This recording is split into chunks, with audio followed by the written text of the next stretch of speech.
Hello, my name is Andrew, and welcome to Sleepy School. Each night, I'll read you a story filled with history, science, and wonder, told slowly, so you can learn and drift off at the same time. Before we begin, I always love to know, where in the world are you listening from? I read every comment, and it makes me smile to imagine all the places people are falling asleep tonight. If you're new here, please take a moment to like this video and subscribe to the channel. It really helps us grow and lets me keep bringing you a fresh bedtime lecture every evening. Now, settle in, take a slow breath, and let's begin tonight's story. Tonight, we journey back in time to the golden hills of ancient Greece. The air is warm and sweet, carrying the faint fragrance of wild thyme, fig trees and sun-baked earth. Cicadas hum in the distance, their chorus steady and hypnotic, like a lullaby woven into the land itself. Imagine yourself standing at the edge of a wheat field, tall stalks swaying gently in the evening breeze. The sun is low, spilling its last rays across the land in molten amber. Somewhere far away, bells echo from a small village shrine.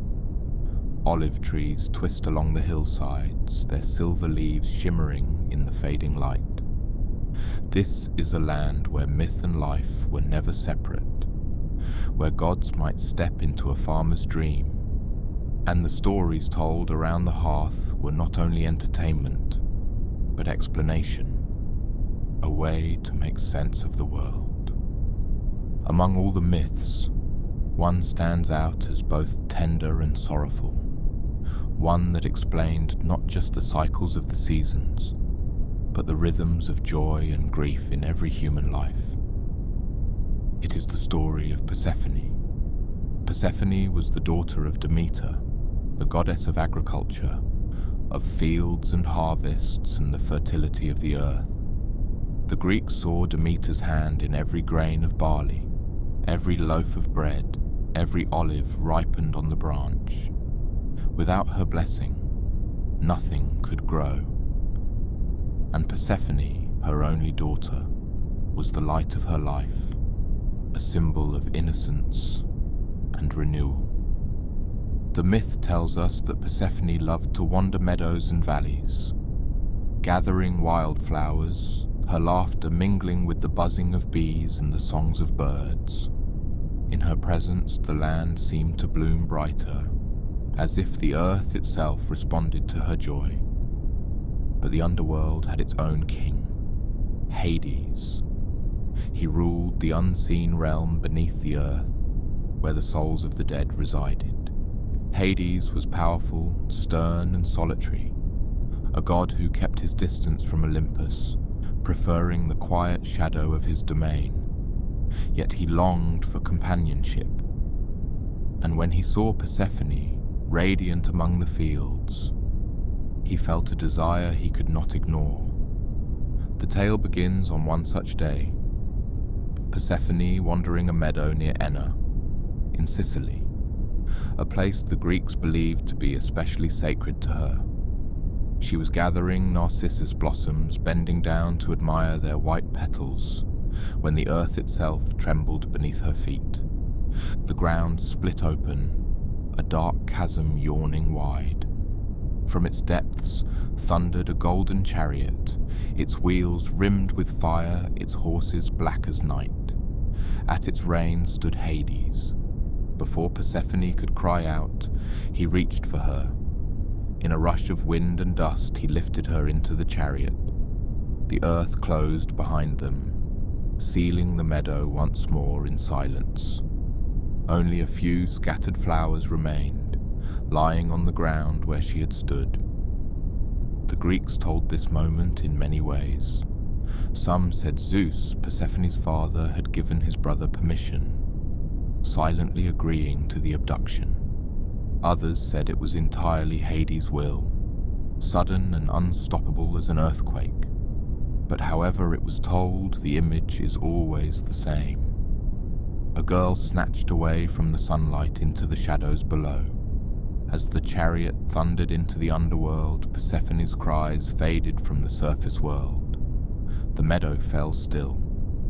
The bees hovered uncertainly above the flowers, and in the distance Demeter, her mother, felt her heart break. Here the story slows, because for the ancient Greeks, this abduction was not just a tale of gods.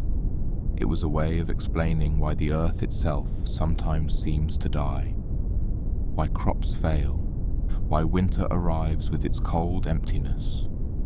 Demeter's grief became the earth's grief.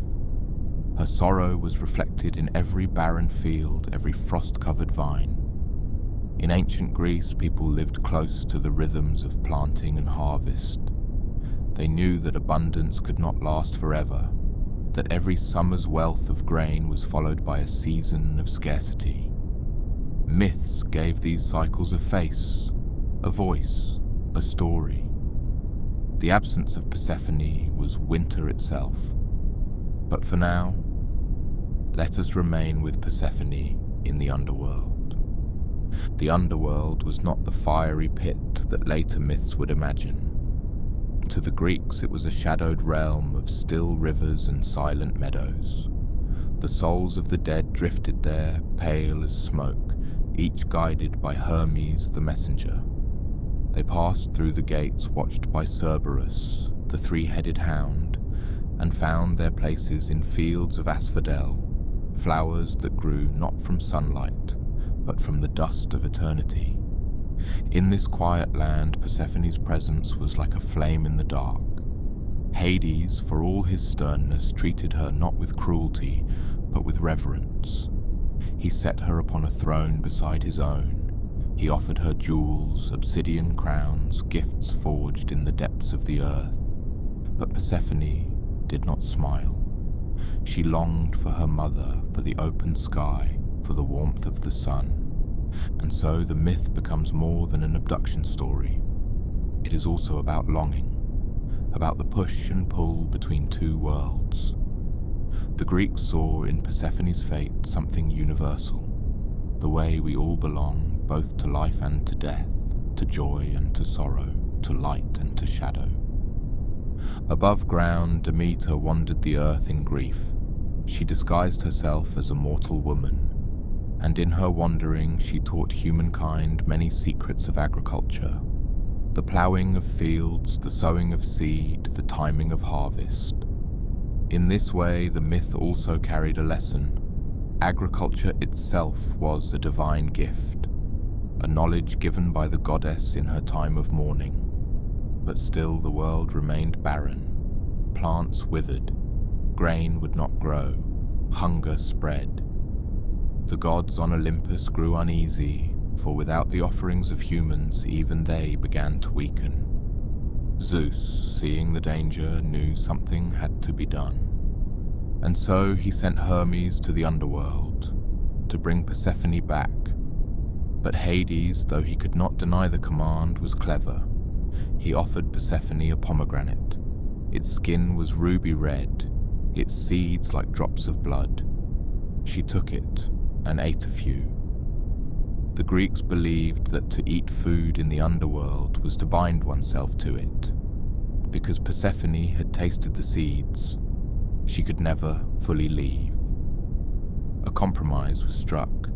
She would spend part of the year with her mother under the open sky, and part of the year with Hades, ruling as queen of the underworld. Thus the seasons were born. When Persephone returned each spring, Demeter's joy caused the earth to bloom. When she descended each autumn, Demeter's sorrow brought the withering of leaves and the barrenness of winter.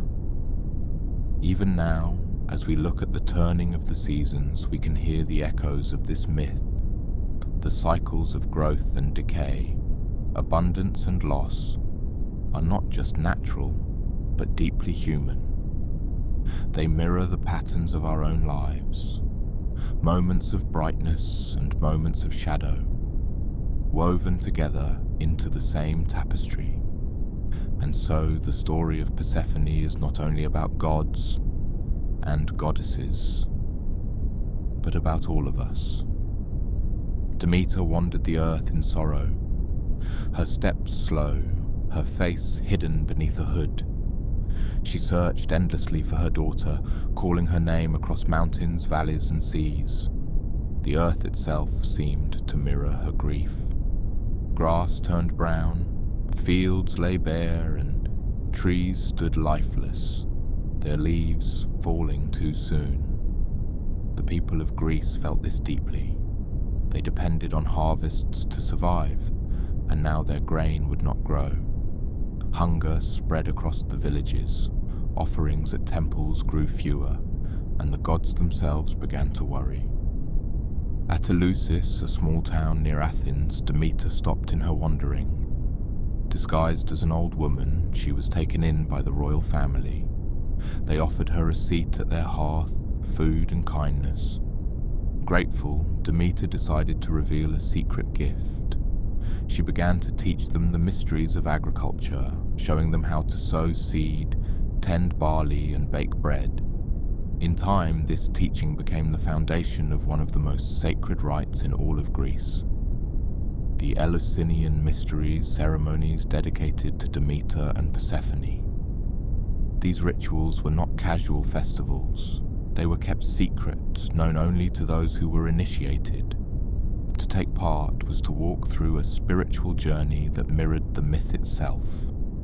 From sorrow to hope, from death to rebirth. The ancient writers hinted that those who experienced the mysteries no longer feared death in the same way, because they understood life as a cycle, not an ending. But still, the famine spread. Mortals starved. The gods could not ignore it any longer. Zeus sent Hermes, swift-footed and shining, down into the underworld to bring Persephone back. When Hermes reached Hades' halls, he found Persephone sitting quietly beside her dark throne. Hades welcomed the messenger, yet he knew he could not simply give up the queen he had taken. And so, with a calm but cunning gesture, he offered Persephone a fruit, a pomegranate, its skin glowing like polished garnet. Persephone lifted it. She looked into its red depths and tasted. Just a few seeds, sweet, sharp, and unforgettable. By tasting food from the underworld, Persephone was now bound to it.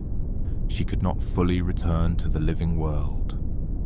Hermes returned with her to the surface, but when Zeus and Demeter heard what had happened, a compromise was made. Persephone would spend part of the year above ground with her mother, and part of the year below, as Hades' queen. This balance explained the seasons. When Persephone rose each spring, Demeter rejoiced.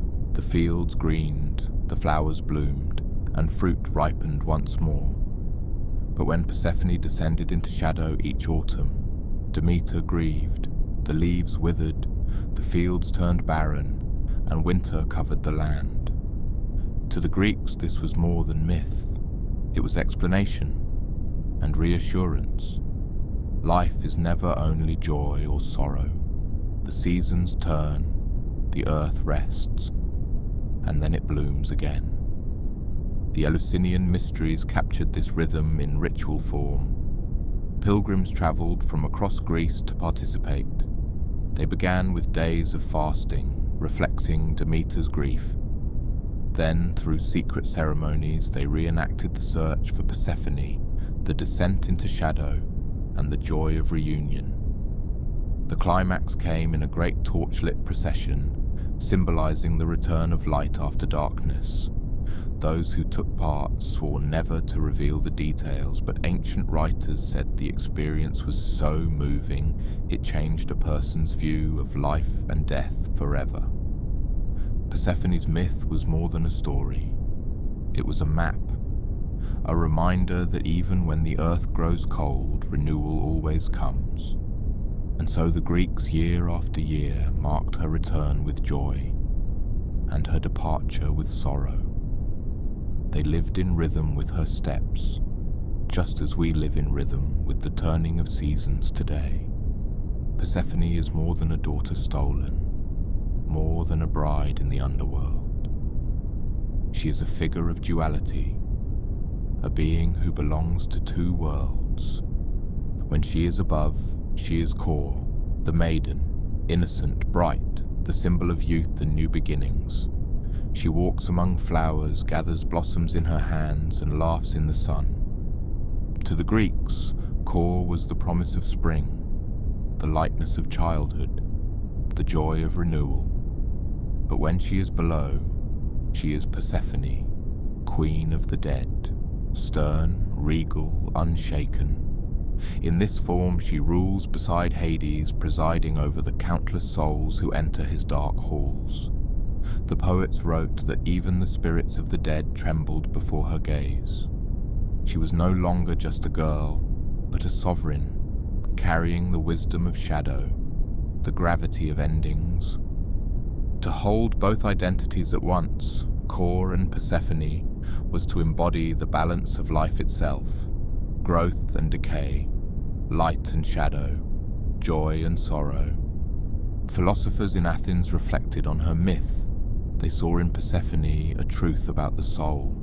That part of us belongs to the earth and its cycles, birth, death, rebirth, and part of us belongs to something beyond. The Orphic poets spoke of her as a goddess of initiation.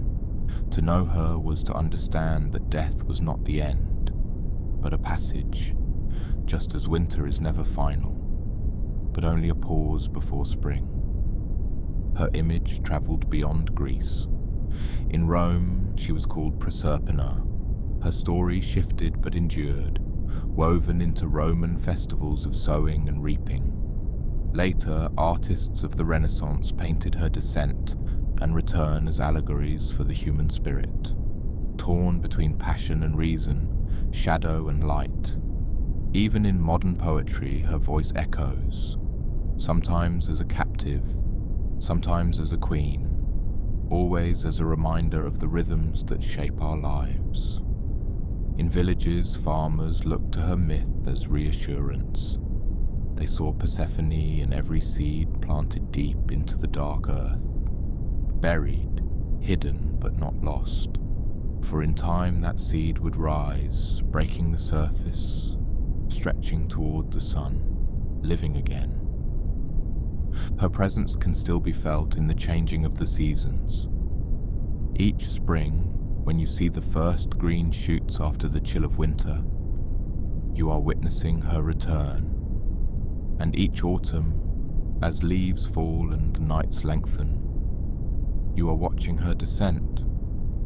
Persephone teaches us that cycles are natural, that sorrow is followed by joy, that endings prepare the way for beginnings. She is a goddess of thresholds, of transformations, and perhaps that is why her story has endured for thousands of years, because we recognize ourselves in her journey. We too have moments of lightness and laughter, and we too have moments of shadow when we walk through darkness. But just as Persephone rises again, so do we. As the night grows deeper around you now, imagine the earth turning quietly in its orbit, fields sleeping beneath a blanket of frost, seeds waiting in silence, and somewhere beyond the reach of time, Persephone walks, carrying springtime in her hand.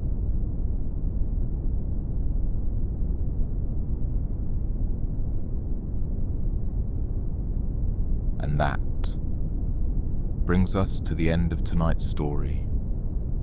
I hope you found it calming. Maybe you learned something new, and maybe you're already drifting into sleep. If you enjoyed this, please like the video and subscribe to Sleepy School. It helps more people find these stories and join us each night. I'd also love to hear from you. So let me know in the comments where in the world you're listening from tonight.